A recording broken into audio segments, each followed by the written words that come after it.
ไว้แอวใจเป็นบุญแต่นอร้องอ้อเฮาได้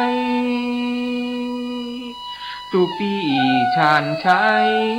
ช่วยสืบช่วยสร้างพระอธิการสารงานอวดอ้างกันตะวีโรสืบไว้องค์พระประธานตำนานท่านไทยต้องตันท่านเจ้าชายาอายุรวม100ขวบพระวาสางอหังวันตาศรัทธาเนื้อไตฮอดปี63ปิดทองคำไว้เดือนมกราปีแล้วมาถึงปีนี้บุญมีเพลิดเพล้วเบิกเนตรพระเจ้าพิธีวันเสาร์ที่6มีนาเป็นเสียงหอดติดระวีสรีคอนแจ้งฟังสวดมนต์ตันตุกพลันถ่ายแท่งสมโพธิพุทธาจื่นสุขงานบุญวัดเฮาบ่เหงาโศกทุกข์สนุกร้องอ้อเวียงทองปล่อยหลวงวันนี้น้องปีฉลองหีถอยคันลองพุทธากราบไว้บุญปารามีเหนือตกออกใต้แผ่พายยายไปเตืองเต้าย่อมือไว้สาวันทาคำเจ้า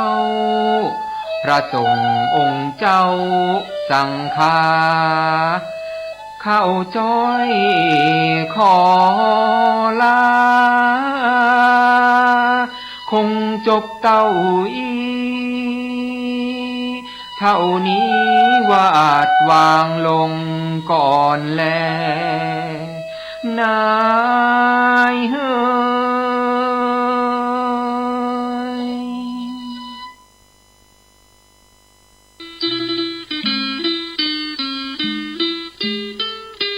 ข่าวสารเพื่อการประชาสัมพันธ์วัดร้องอ้อศุกร์ที่9 เมษายนช่วงเช้าก็มีการตกแต่งดาศรัทธาร่วมกันประดับประดาตกแต่งที่วัดร้องอ้อ 19 นาฬิกาพิธีทักษิณานุปทานอุทิศส่วนกุศลให้บุรพาจารย์ 10 เมษายนวันถวายผ้าป่าประจำปี 8 นาฬิกาเป็นต้นไปเริ่มถวายผ้าป่าตลอดทั้งวันจนถึงช่วงกลางคืน 20 นาฬิกาก็มีการแสดงมหรสพรำวงย้อนยุคพ่อค้าแม่ค้าสวนสนุกอาทิตย์ที่ 11 เมษายนเป็นวันประกอบพิธีส่งน้ำพระธาตุแล้วก็เบิกพระเนตรพระ 20 นาฬิกาการแสดงจากคณะนักเรียนโรงเรียนวัดร้องอ้อ 20 นาฬิกา 30 นาทีเริ่มประกอบพิธีสวดมนต์สัน 23 นาฬิกาพิธีแสดงธรรมปฐมสมโภช 12 มีนาคม 2564 พิธีต่อเนื่องหลังเที่ยงคืนสวดมหาสมัยพานยักษ์พิธีสวดมหาพุทธาภิเษก 3 นาฬิกา พิธีแสดงธรรมมหาพุทธาภิเษกเริ่มพิธีกวนข้าวมัทุปายาต 5 นาฬิกาเริ่มพิธีสวดไขตาพระเจ้า 6 นาฬิกาถวายทายธรรมแผ่เมตตาเป็นเสร็จพิธีในกิจกรรมและพิธีบวงสรวงก็เป็นส่วนที่เป็นกำหนดการงานของวัดร้องอ้อจากกำหนดการเดิมได้เลื่อนมาเป็น9 ถึง 12 เมษายน 2564 9 ถึง 12 เมษายน 2564 เชิญท่านร่วมงานบุญสงน้ำพระธาตุและพิธีเบิกพระเนตรพระพุทธรูปประจำปีนี้โดยพร้อมเพรียงกัน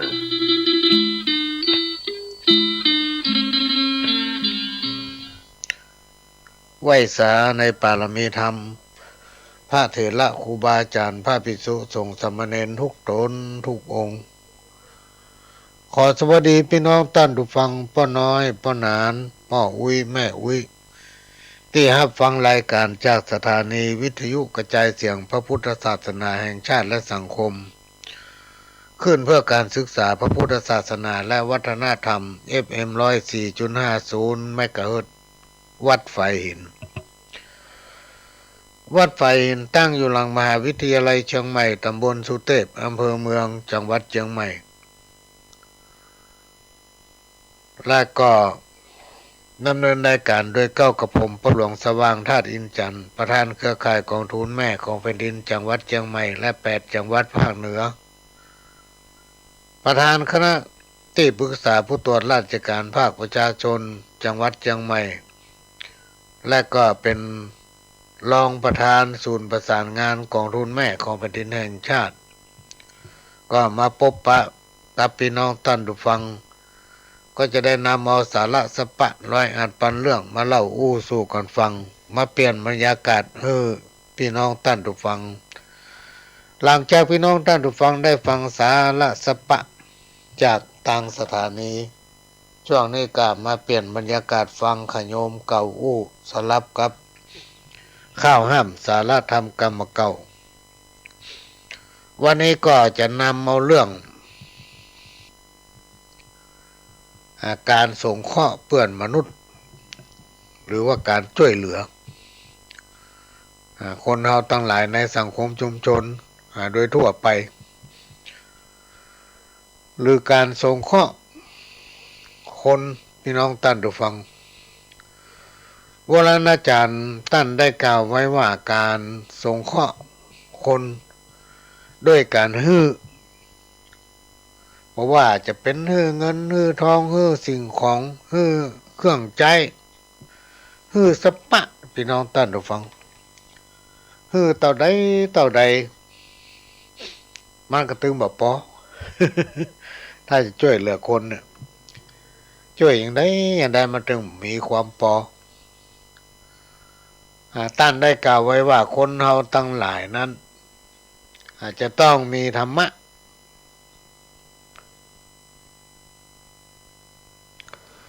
จะต้องรู้และเข้าใจในธรรมะเพื่อจะได้นำไปเป็นเครื่องประกอบในการประพฤติปฏิบัติตนตามหลักของธรรมะเมื่อคนเราทั้งหลายดำเนินชีวิตชอบตามแนวของธรรมะแล้วอันยังกระจักสมบูรณ์ขึ้นพี่น้องท่านผู้ฟังทุกอย่างมันขึ้นอยู่ที่ใจและก็อยู่ที่การปฏิบัติตัวของคนเฮาเกิดมาแล้วล้วนแต่มีกรรมเป็นของตนเองซึ่งบ่มีไผสามารถเปลี่ยนแปลงกรรมของตนเองได้ยิ่งเป็นอกุศลกรรมหรือกรรมที่เกิดจากการกระทำในสิ่งที่บ่ดีในอดีตชาติและในชาติปัจจุบัน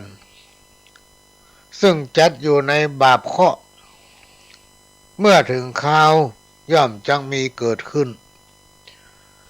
จะนักน้อยขึ้นอยู่กับกุศลกรรมก็คือบุญที่เราทำไว้การทำบุญเพื่อให้หันผลตันตาตั้นใจใน นั้นย่อมเป็นไปบ่ได้คนผู้ใดมีจิตใจใฝ่ทางบุญบุญย่อมจักส่งผลให้สบายใจการฟังธรรมะบ่อยๆหรือว่าการอ่านการเรียนรู้การไปฟังพระเถระครูบาอาจารย์พระสงฆ์องค์เจ้าเปิ้นแสดงธรรมะบรรยายบ่ว่าจะเป็นทางวัดและก็ในงานกิจกรรมในพุทธศาสนาต่างๆมันไปฟังบ่อยๆได้ยินบ่อยๆย่อมจะทำให้คนผู้นั้นมีสติประพฤติปฏิบัติตนไปในทางที่ดีอยู่เสมอทำให้ประสบโชคดีอยู่เสมอการรักษาศีลนั้นย่อมทำให้มีชีวิตที่ดีงามพบปะแต่ความสุขอกุศลกรรมที่ทุกคนมักจะเรียกว่ากรรมเก่าในอดีตชาติหรือข้อกรรมเก่าในชาติที่ผ่านมารวมไปถึงชาตินี้มันจะไกวลดไปพี่น้องท่านผู้ฟังมันกับกรรมไว้กรรมหนึ่งที่ครูบาอาจารย์เปิ้นได้กล่าวไว้ว่าขอให้ข้าหายสัญญังอุปตวะกังวลอนตรายสัพพะภัยสัพพะเคราะห์นานาตั้งหลายทั้งมวลที่มาบังเกิดแล้วจุ่งระงับกับหายไปที่บ่ได้มาบังเกิดเตื้ออย่าอาจสมถะมาบังเกิดด้วยเตชะภาวะข้าได้ปฏิบัติในกาลบัดนี้แด่เตอครูบาอาจารย์ท่านได้กล่าวว่าทุกวันพี่น้องชาวพุทธเฮาทั้งหลายขณะที่เฮาจะนอนจะเข้านอนภาคกลางวันไปเนี่ยกันทำงานตามภารกิจและหน้าที่ของภายของมันค่ำมากินข้าวเรียบร้อยทำภารกิจอย่างเรียบร้อยแล้วอาบน้ำอาบหนองชำระร่างกายก่อนที่จะเข้านอนก็นั่งตั้งสมาธิกรรมหนึ่งไหว้พระอย่างน้อยๆก็อะระหังสัมมาสัมพุทโธภควาเนี่ยพี่น้องท่านผู้ฟังแล้วก็กราบลงแล้วก็เข้าไปทำจิตใจให้สบายนอนหลับครูบาอาจารย์ท่านกล่าวว่ามันจะฝันดีบ่ฝันร้ายกรรมเก่าที่ได้ทำไว้ก็จะลดไปสิ่งที่บดีบงามที่จะมาเกิดไปหน้าก็จะหายพี่น้องท่านผู้ฟังหรือว่ามันมานักล้ำมันก็จะลด ลงเหลือน้อยศีลห้าศีลแปดช่วยเสริมดวงชะตาให้คนที่นำปฏิบัติดีขึ้นอย่างมหัศจรรย์ครูบาอาจารย์ท่านได้กล่าวไว้ว่าจักมีสิ่งดีๆเข้ามาในชีวิตอยู่เสมอการทำความดีนั้นย่อมได้รับผลดีตอบแทนจิตใจเบิกบานสุขภาพแข็งแรงพบปะแต่ความสุขศีลห้าเป็นศีลหรือธรรมะขั้นพื้นฐานที่ศรัทธาชาวพุทธเฮาทั้งหลายพึงมีพึงนำปฏิบัติควบคู่กับการประกอบสัมมาอาชีพ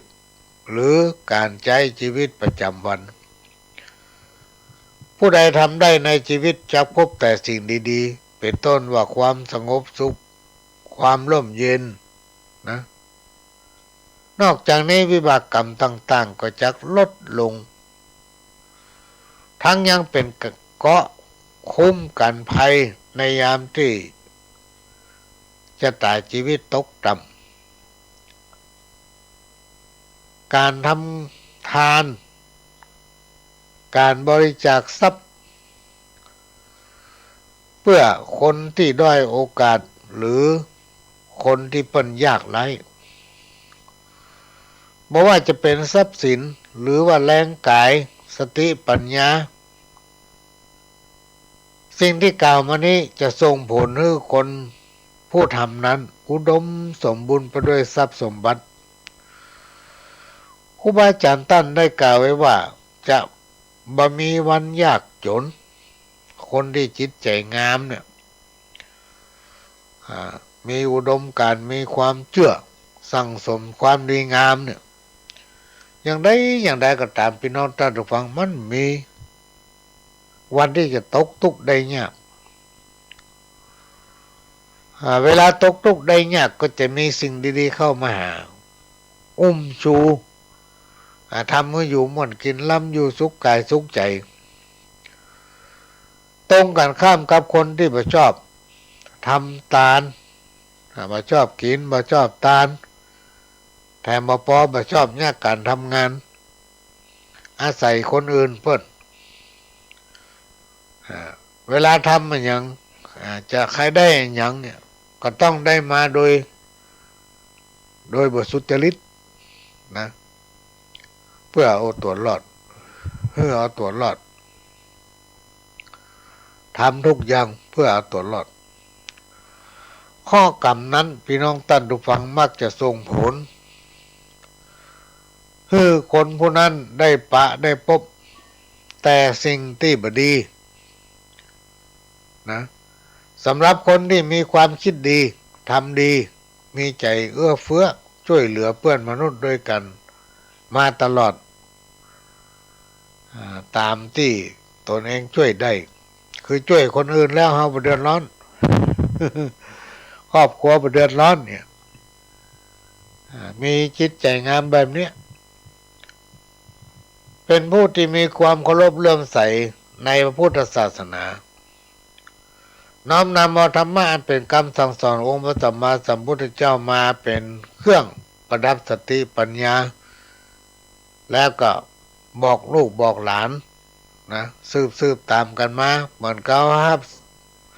อย่างต่างๆเนี่ยที่มันสืบทอดมาจากบรรพบุรุษปู่ย่าตายายพ่อแม่ของเฮามาจนถึงเฮาเนี่ยพี่น้องท่านผู้ฟังเพราะนั้นในช่วงของเฮาทั้งหลายเนี่ยรวมไปถึงลูกถึงหลานเฮาเนี่ยเขาจะไปฮื้อสิ่งต่างหลายเหล่านี้สูญหายพ่อแม่บรรพบุรุษของเฮาเพิ่นรักษามาบ่ฮู้กี่พันปียัง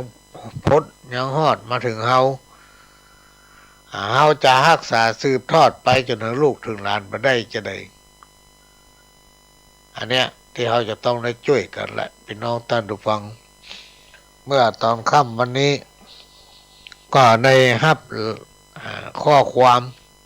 รูปภาพจากคณะเพื่อนร่วมงานก็คือท่านเศรษฐาหิมานุกูล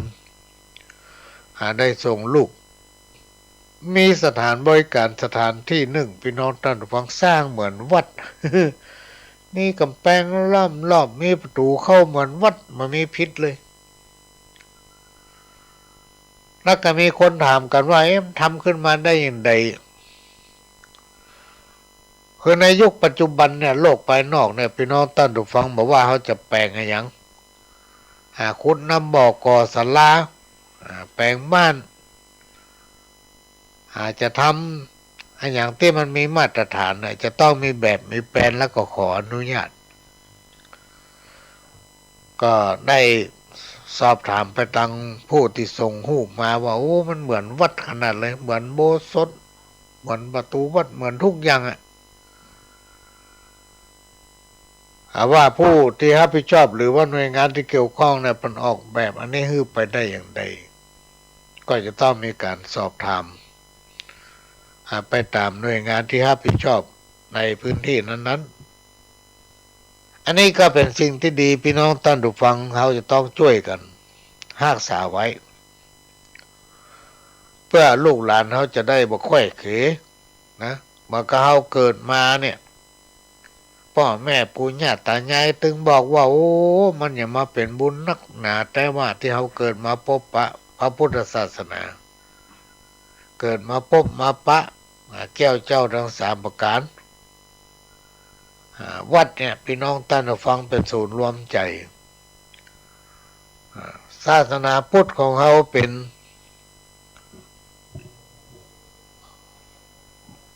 บอกเกิดแห่งความสมัครสมานสามัคคีธรรมะอันเป็นคำสั่งสอนขององค์พระสัมมาสัมพุทธเจ้านั้นทำให้คนมีความสมานฉันท์มีความฮักความสมัครสมานอยู่กันเหมือนพี่เหมือนน้องมาได้หลายพันปีแล้วมันจะมาเริ่มหายในรุ่นเฮาเนี่ยพี่น้องท่านผู้ฟัง บอกว่าจะเป็นทั้งด้านการพัฒนาทั้งด้านจิตใจการปฏิบัติของคน เริ่มแปรเปลี่ยนไปเพราะฉะนั้นเราต้องช่วยกันรักษาพี่น้องท่านผู้ฟังเราจะต้องช่วยกันรักษาช่วยกันรณรงค์สิ่งไหนที่หันว่ามันไม่ดีงามมันผิดแผกมันเพี้ยนไปก็ต้องช่วยกันทักท้วงเนอะกันนั้นบ่ไหวละมันจะมีการเปลี่ยนไปเรื่อยๆเกี่ยวกับวัฒนธรรมประเพณีความเชื่อในสังคมชุมชนตั้งแต่ยุคปัจจุบันมาจนถึงปัจจุบันเนี่ยก็คือตั้งแต่ยุคก่อนๆมาจนถึงวันนี้พี่น้องท่านผู้ฟังการปล่อยสัตว์ต่างๆคือการสะเดาะเคราะห์เพื่อแก้กรรมตามความเชื่อของคนเราทั้งหลายไปปล่อยสัตว์ไปอธิษฐานปล่อยปลาพ่องปล่อยปูพ่องปล่อยหอยพ่อง ทั้งนี้ก็เพื่อจะเสริมดวงชะตาของตัวเก่าที่มันติดขัดที่มันตกต่ำไปทำมันอย่างก็บ่ค่อยสมใจให้มันดีขึ้นและก็เป็นการลดบาปกรรมหรือลดข้อกรรมที่ได้กระทำผ่านมาไม่ว่าจะเป็นในอดีตชาติและก็ชาตินี้ครูบาอาจารย์ท่านได้กล่าวว่าเมื่อเฮาปล่อยสัตว์ไปแล้วนะก็จักบังเกิดผลมันจะเกิดขึ้นอย่างไรมันจะเกิดขึ้นที่จิตใจของเฮาก่อนพี่น้องท่านผู้ฟังมันจะทำให้เฮาสบายใจเพราะว่าจะเป็นปล่อยปลาปล่อยนกปล่อยสปะสะเป็ดถ้าเราตั้งใจทำผลก็จักเกิดขึ้นทำให้เราสบายอกสบายใจกินได้นอนหลับเมื่อเราสบายใจกินได้นอนหลับอยู่ในกระมวลก็จะมีสุขภาพที่แข็งแรงบ่มีโรคภัยไข้เจ็บมาเบียดเบียนการบักฆ่าสัตว์ช่วยเหลือสัตว์ที่บาดเจ็บการปล่อยสัตว์ที่กำลังจะถูกฆ่าการมีจิตเมตตาต่อสัตว์ด้วยความจริงใจครูบาอาจารย์ท่านได้กล่าวไว้ว่ามันจังมีอานิสงส์ทำเมื่อมีอายุยืนยาวสุขภาพแข็งแรงบอกว่าจะเป็นภพนี้และก็ภพหน้าการบ่เบียดเบียนคนอื่นมีความซื่อสัตย์บ่ลักขโมยบ่ทำมือไผ่เดือดร้อนตั้งสติตั้งจิตตั้งใจทำแต่ความดีงามบ่สร้างความเดือดร้อนให้กับตนเองและกับเพื่อนคนอื่นผลที่ได้รับก็คือจะมีจิตใจที่สงบร่มเย็นหิมากล้าขึ้นการทำบุญบริจาคทรัพย์หรือว่าบริจาคเงินบอกว่าจะเป็นค่าน้ำค่าไฟให้วัดวาอารามครูบาอาจารย์ท่านได้กล่าวว่าจังมีพระอานิสงส์ ทำให้ลดวิบากกรรมของตนเองที่ได้สร้างได้ทำไว้บอกว่าจะเป็นในอดีตชาติและปัจจุบันจะทำให้ร่างกายรวมไปถึงอย่างต่างๆเนี่ยดีขึ้นบอกว่าจะเป็นหน้าที่การงานและสิ่งที่มุ่งมั่นปรารถนากระจักประสบความสำเร็จการทำบุญตักบาตรและการตรวจน้ำเพื่อส่งบุญให้กับญาติพี่น้องหรือเพื่อนฝูงที่ล่วงลับไปแล้วหรืออธิษฐานอุทิศบุญนั้นถึงเทวบุตรเทวดาเจ้ากรรมเจ้าเวรทำบุญแล้วตั้งจิตอธิษฐานญาติน้ำก็จักลดวิบากกรรมให้เบาบางหรือหายไปได้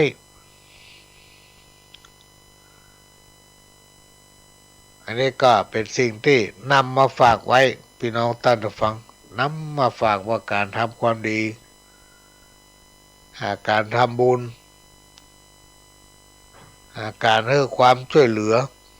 เพื่อนมนุษย์ด้วยกันรวมไปถึงสรรพสิ่งอย่างตั้งหลายเนี่ยถ้าเราทำด้วยความตั้งใจพี่น้องท่านผู้ฟังมันก็จักเป็นพละกุศล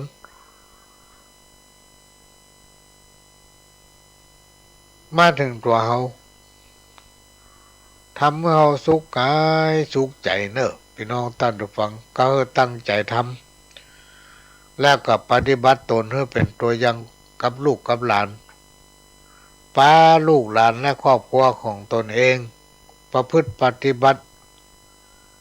ทำให้ครอบครัวของตนเองและก็ลูกเต้าเหล่าหลานเป็นตัวอย่างที่ดีต่อสังคมชุมชนห้องว่าช่วยกันอนุรักษ์รักษาไว้ซึ่งสิ่งที่พ่อแม่ปู่ย่าตายายบรรพบุรุษเฮาเปิ้นสั่งสมไว้มาจนถึงเฮาสมัยก่อนเนี่ยพี่น้องท่านผู้ฟังเปิ้นอยู่เย็นเป็นสุขเปิ้นอยู่ดีสบายเพราะหยังเพราะเปิ้นเชื่อฟังพ่อแม่ครูบาอาจารย์อันไหนที่ครูบาอาจารย์บอกว่าบ่ดีเปิ้นบ่ยะเปิ้นบ่ใกล้ละพี่น้องท่านผู้ฟังเพราะฉะนั้นถ้าเรานำเอาสิ่งทั้งหลายที่พ่อแม่บรรพบุรุษของเราเพิ่นนำปฏิบัติแล้วก็มาปฏิบัติต่อเป็นตัวอย่างให้ลูกให้หลานในอนาคตสังคมชุมชนจะอยู่ม่วนพี่น้องท่านผู้ฟังจะอยู่ม่วนที่ก็ขอฝากไว้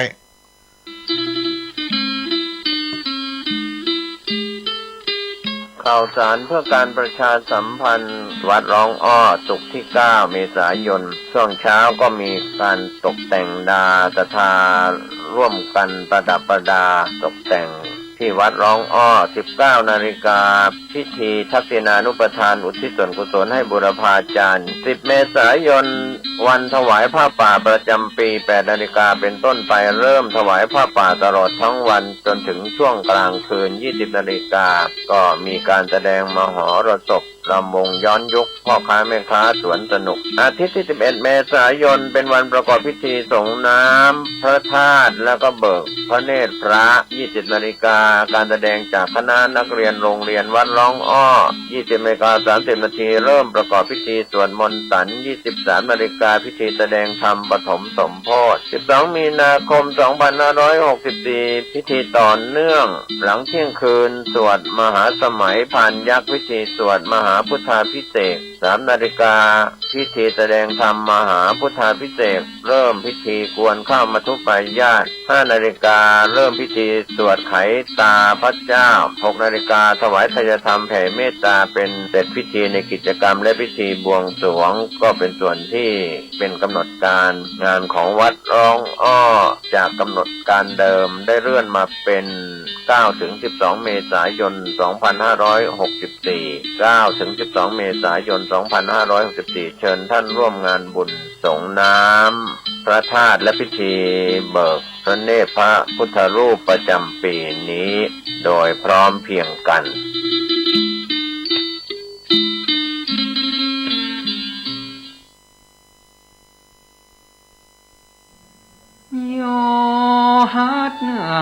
ทาง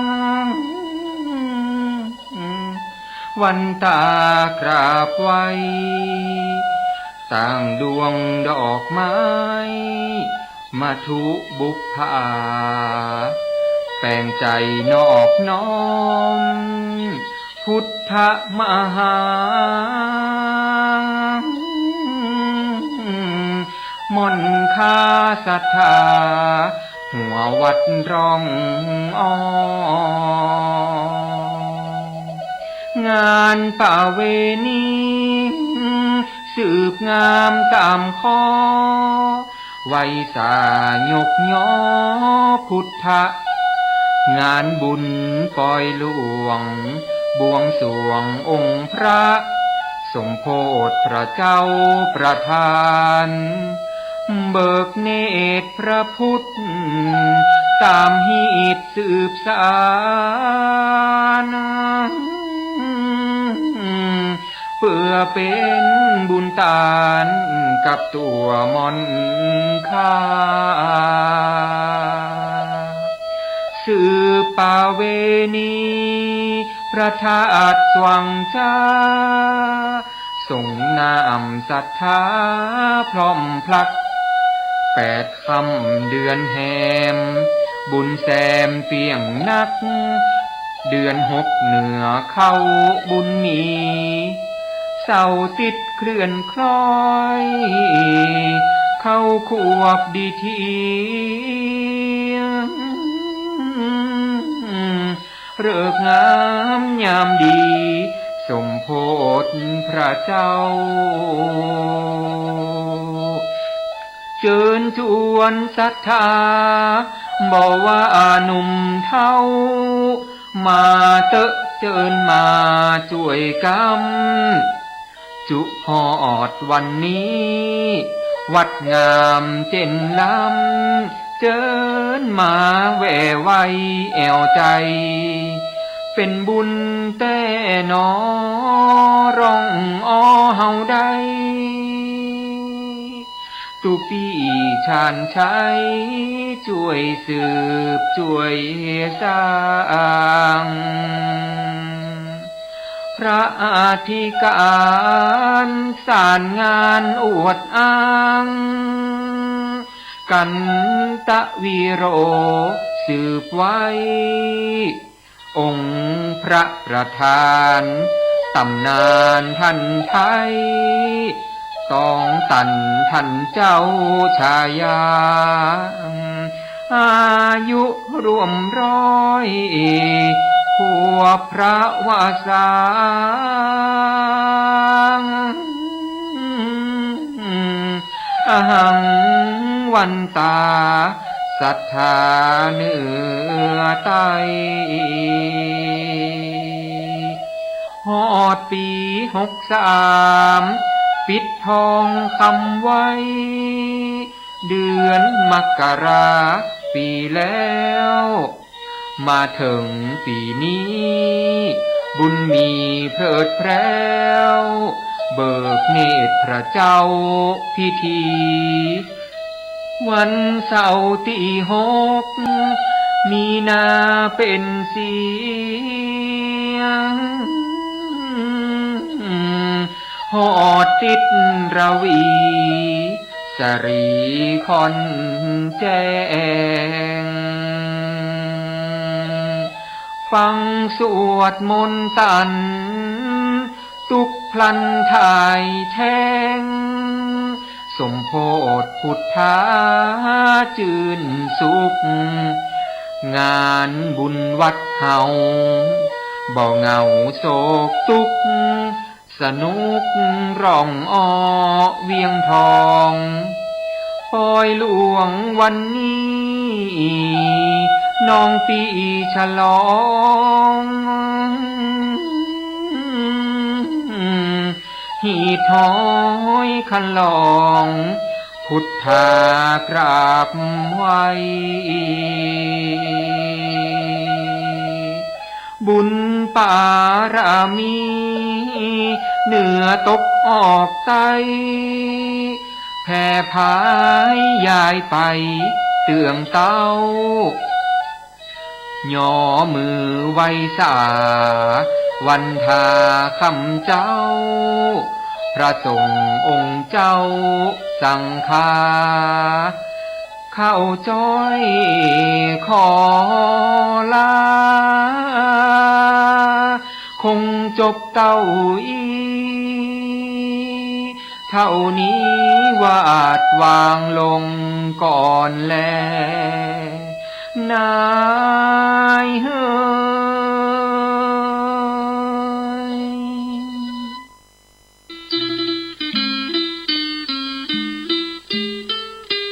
ข่าวสารเพื่อการประชาสัมพันธ์วัดร้องอ้อศุกร์ที่ 9 เมษายนช่วงเช้าก็มีการตกแต่งดาศรัทธาร่วมกันประดับประดาตกแต่งที่วัดร้องอ้อ 19 นาฬิกาพิธีทักษิณานุปทานอุทิศส่วนกุศลให้บุรพาจารย์ 10 เมษายนวันถวายผ้าป่าประจำปี 8 นาฬิกาเป็นต้นไปเริ่มถวายผ้าป่าตลอดทั้งวันจนถึงช่วงกลางคืน 20 นาฬิกาก็มีการแสดงมหรสพรำวงย้อนยุคพ่อค้าแม่ค้าสวนสนุกอาทิตย์ที่ 11 เมษายนเป็นวันประกอบพิธีส่งน้ำพระธาตุแล้วก็เบิกพระเนตรพระ 20 นาฬิกาการแสดงจากคณะนักเรียนโรงเรียนวัดร้องอ้อ 20 นาฬิกา 30 นาทีเริ่มประกอบพิธีสวดมนต์สัน 23 นาฬิกาพิธีแสดงธรรมปฐมสมโภช 12 มีนาคม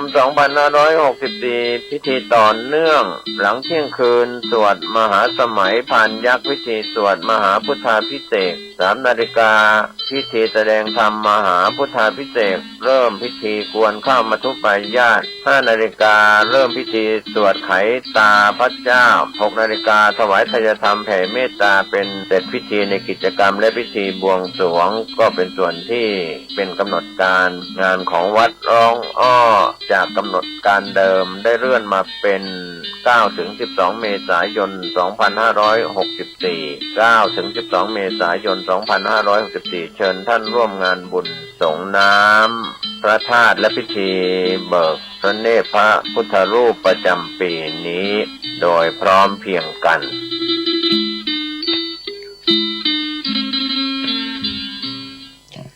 ขณะนี้พี่น้องท่านผู้ฟังก็กำลังรับฟังรายการสาระสัมปะ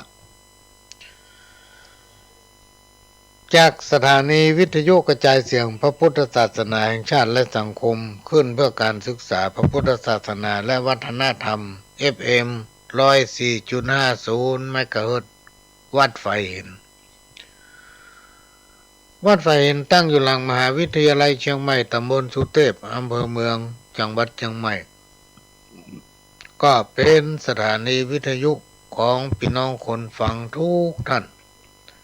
ต่างก็เป็นเจ้าของซึ่งเราจะต้องได้ช่วยกันพี่น้องท่านผู้ฟังร่วมกันทนุบำรุงสถานีซึ่งมันจะต้องมีการทนุบำรุงอยู่ตลอดยิ่งอากาศมันเปลี่ยนไปเปลี่ยนมาบึดร้อนบึดหนาวบึดอากาศ มืดครึ้มวันค่ำจนได้อันดับ 1 อันดับ 2 อันดับ 3 ของโลก เชียงใหม่เขาต้องช่วยกันทนุบำรุงพี่น้องท่านผู้ฟังเพราะว่าสถานีนั้นหาสิ่งที่เป็นประโยชน์ค้นหาหลักธรรมที่มันฟังและนำปฏิบัติได้มาออกอากาศเป็นสิริมงคล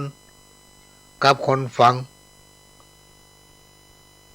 เพราะทางสถานีนั้นจะสรรหาสิ่งที่ทำให้พี่น้องท่านผู้ฟังรับฟังแล้วม่วนอกม่วนใจบางผู้บางท่านฟังแล้วได้น้ำมนต์ตัวแป้งก๊อกใส่น้ำขมิ้นส้มไปเอาตั้งหน้าวิทยุหันแล้วเอาไปสละสลงตัวเก่าทำให้เกิดกำลังใจและก็มีราศีถึงส้มปล่อยพี่น้องท่านผู้ฟังมันมีตำนานกล่าวไว้บางผู้บางท่านอาจจะเคยได้ยินเรื่องควายทรปีคือมีควายฝูงหนึ่งในควายฝูงเนี้ยจะมีตัวผู้อยู่ตัวเดียว บนห้องว่าเป็นควายนำฝูง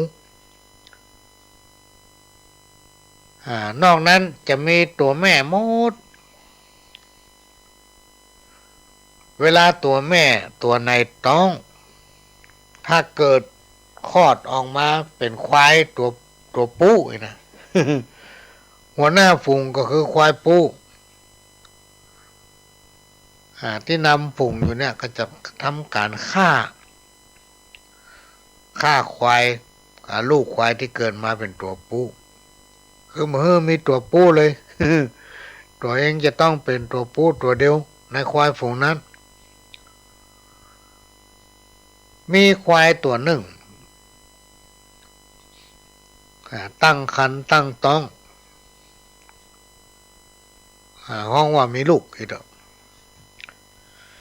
ควายทำร้ายตัวพี่น้องต้านตัวฟังต่างกับป้ากันเกิดในใจแล้วก็ไปหาควายตัวที่กำลังตั้งท้องว่าขณะที่ตัวเองตั้งท้องเนี่ยขอไปลบไปซ่อนไปลี้ภัยอยู่ที่อื่นก่อนบ่ต้องให้หัวหน้าฝูงเขาหันนะบ่ต้องควายตัวผู้นี่หันถ้าวันใดเกิดออกมาเป็นควายปู้ก็จะต้องถูกหัวหน้าฝูงเนี่ยฆ่า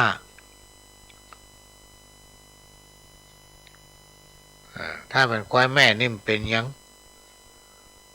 เมื่อควายตัวที่ต้องเนี่ยกำลังต้องเนี่ยหนีไปอยู่ที่อื่นไปลบไปเล่ยอยู่โดยบ่ฮื้อควายตัวผู้ซึ่งเป็นหัวหน้าฝูงจนกระทั่งคลอดเกิดลูกออกมาเป็นควายปูคาบอยู่ลบอยู่เอาจนควายปูลูกของตัวเองใหญ่ขึ้นมาเป็นน้องต้านทุกฝังอยู่มาแต่มาเมินต่อใดควายที่เป็นหัวหน้าฝูงว่ามีควายแม่ตัวหนึ่งแอบไปอยู่ที่อื่นแล้วไปเกิดลูกเป็นควายปูกับพยายามเสาะหาสืบหาจะฆ่าให้ได้ต่อมากับปะพี่น้องต้านทุกฝังจะทำการฆ่าควายปูตัวเนี้ย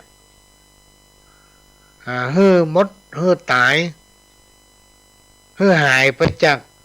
ควายฝูงนี้ที่ตัวเองดูแลอยู่ก็ล่อเขาคิดพี่น้องต้านทุกฝังคิดกันไปคิดกันมาจนว่าควายตัวลูกเนี่ย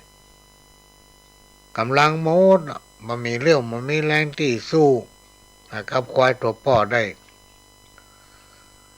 มีอยู่ช่วงหนึ่งที่ควายตัวผู้ที่เป็นหัวหน้าฝูงนี่วิ่งเข้าโจรเข้าควิดควายตัวลูกจนทะเลทลายเซไปพี่น้องต้านทุกฝังไปปะกับเครือของส้มปล่อยที่มันขึ้นบนต้นไม้มีส้มปล่อยฝั่งหนึ่งตกลงมาถูกใส่หลังควายตัวลูกนี่ขนาดส้มปล่อยตกใส่หลังบัดได้นะพี่น้องต้านทุกฝังทำให้เกิดพละกำลังมีพละกำลังขึ้นมาฮึดสู้ควายตัวป่อ รอเขาควิดเข้าตั้งจนควายตัวป่อนั้นตายพี่น้องต้านทุกฝังเปิ้นห้องว่าควายทรปีไงเพราะว่าส้มปล่อยตกสลังของตัวเก่าเนี่ยถ้าไผ่นำเอาส้มปล่อยเนี่ยแจ้เอาเข้าแจ้น้ำถ้าจะให้มันมีผลดีก็เอาลนไฟหรือว่าพิงไฟ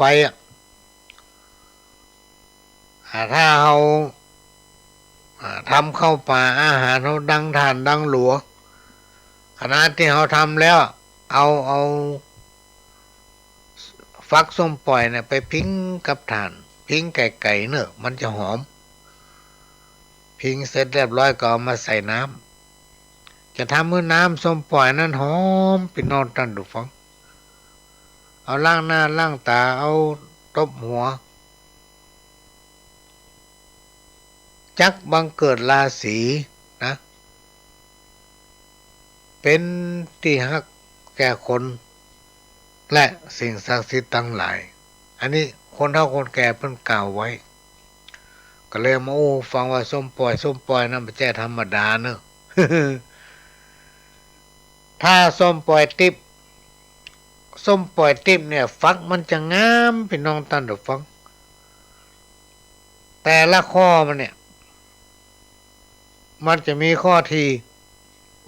อมันจะทีเกมรักษาไว้เอาไปกรอบหรือว่าเอามาใส่พลาสติกใส่เนี่ยเคลือบไว้เอาไว้กับเนื้อกับตัวเอาไว้กับรถเอาใส่กระเป๋าสตางค์นะเอาใส่ซ่าสตางค์เอาใส่ตู้เอาใส่หีบที่ยากการทำงานจักบังเกิดฤทธีบ่มีเมตตาอันให้อันขาดเข้าหาบ่ได้เรียกว่าโป้นจังอุปัตตวะกังวลอันตรายสัปปะพี่น้องท่านผู้ฟังนี่ก็เป็นสิ่งที่นำมาฝากมาอู้หูฟังวันนี้ก็มีโอกาสมาพบปะพี่น้องท่านผู้ฟังที่จริงเกือบจะไม่ได้มาพบปะพี่น้องท่านผู้ฟังละเนื่องจากว่าอย่างมันแค่รับ แค่รับ10 โมงนี่มันดึกแล้วเนาะ4 ทุ่มถึง5 ทุ่มนี่มันดึกละจะเกินคืนแล้วหรอกภารกิจมันมีพี่น้องท่านผู้ฟังวันนี้ก็ไปหลายที่ตื่นเช้ามาก็ไปบ้านต้นแหนแล้วก็หมู่ที่11ตำบลแม่คืออำเภอดอยสะเก็ดกลับจากบ้านต้นแหนมาก็ไปบ้านแม่เต่าไห้อำเภอสันทรายจากแม่เต่าไห้ก็ไปบ้านหัวดงแม่แต่งบนพี่น้องท่านผู้ฟังจากบ้านหัวดงแม่แต่งมาก็ไปบ้านน้ำแพร่หางดง กลับเข้ามาบ้านพอจะ2 ทุ่มวันนี้โดยภารกิจหลายอันหลายอย่างที่กล่าวแล้วเนี่ยเกือบไม่ได้มาพบปะพี่น้องท่านผู้ฟังเนื่องจากว่าเวลา มันจำกัดเครื่องจักรเพิ่นทำงานยังหู้พักเนาะแล้วก็ได้มาพบปะก็ได้นำเอาข่าวเทปสปอร์ตก็ได้รับการอนุเคราะห์จากคุณเกษตรเพชรสำลิดและก็ท่านผู้อำนวยการสถานีวิทยุของวัดไฟหินหลวงพ่อพระครูสมุวิสุวัตรวรกิจโยได้ให้การอนุเคราะห์เมตตาอัดสปอร์ตให้ก็มาแจ้งให้พี่น้องท่านผู้ฟังได้รับทราบว่าที่ได้ประชาสัมพันธ์ไปหางานประเพณีส่งน้ำธาตุของวัดหลวงอ้อ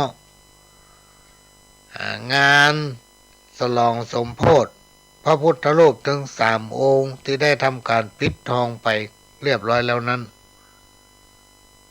และก็จะมีการตาลธรรมาสหลวงหรือบุษบก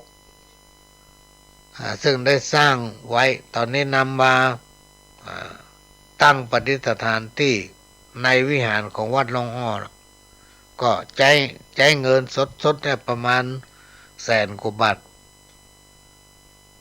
ที่ว่าเงินสดก็คือมันใจไม้ที่บนตัดพี่น้องท่านผู้ฟังลาบจังเอาไปทำประโยชน์อะไรอย่างเนี่ย บัดตัดมันก็เติบก็มีมติกันเอาไปสร้างบุษบกหรือธรรมาสหลวงก็จะมีการจัดกิจกรรมทั้งหมดทั้งมวลที่กล่าวมาแล้วนี้เริ่มตั้งแต่วันที่9ถึงวันที่12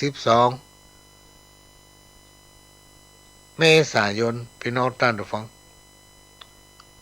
เชิญมาร่วม อนุโมทนาบุญโดยกัน ในการนี้ก็อาจจะได้ขอความอนุเคราะห์จากทางสถานีวิทยุของวัดฝ่ายหินโดยท่านผู้อำนวยการสถานีมาทำการเผยแพร่ภาพและเสียงพี่น้องที่มาได้มาก็เปิดวิทยุฟังอยู่ที่บ้านพี่น้องที่อยู่ต่างจังหวัดอยู่ต่างประเทศก็ฟังต่างเฟซต่างไลน์ได้ก็มันเป็นสถานีที่อยู่ที่ไหนก็ฟังได้พี่น้องท่านผู้ฟังหันถึงภาพฟังถึงเสียงได้ นี่ก็ขอนำเรียนและก็แจ้งบอกบุญเชิญชวนพี่น้องเครือข่ายสายธรรมได้ร่วมอนุโมทนาบุญโดยพร้อมเพรียงกันตั้งแต่วันที่9ถึงวันที่12เมษายนที่ถึงนี้และก็ในวันที่13พี่น้องท่านผู้ฟังของเดือนเมษายนนั้นพ่อหลวงก็จะทำบุญให้น้อยหนึ่งที่บ้านเนี่ยอันนี้ก็เลยมาฟังถึงภารกิจประจำวัน มันนักก็อย่างเดือนเมษายนเนี่ยพี่น้องท่านผู้ฟังน่าจะวันที่2ถึงวันที่6ก็คงจะมีปุ้นที่กรุงเทพเพราะจะได้เป็นตัวแทนของพี่น้องเครือข่ายต้นกล้ากองทุนแม่ของแผ่นดินนำคณะผู้แทนของหมู่บ้านต้นกล้ากองทุนแม่ของแผ่นดินไปเข้าเฝ้ารับพระราชทานเงินขวัญถุงกองทุนแม่ของแผ่นดินที่กรุงเทพแต่ว่าย่ำเป็นทางการเตื้อแล้วก็มาแจ้งให้ทราบต่อไปอันนี้เพิ่นแจ้งมาแบบส่วนตัว ตอนนี้ก็ใกล้จะหมดเวลาแล้วพี่น้องท่านผู้ฟังพ่อหลวงก็จะฝากสปอร์ตแล้วก็จะนำรายการจากพี่น้องท่านผู้ฟังไปก่อนเนอะก้อยปะกันใหม่ในวันเสาร์ตั้งแต่เวลา 4 โมงถึง 6 โมงแมลงพี่น้องท่านผู้ฟัง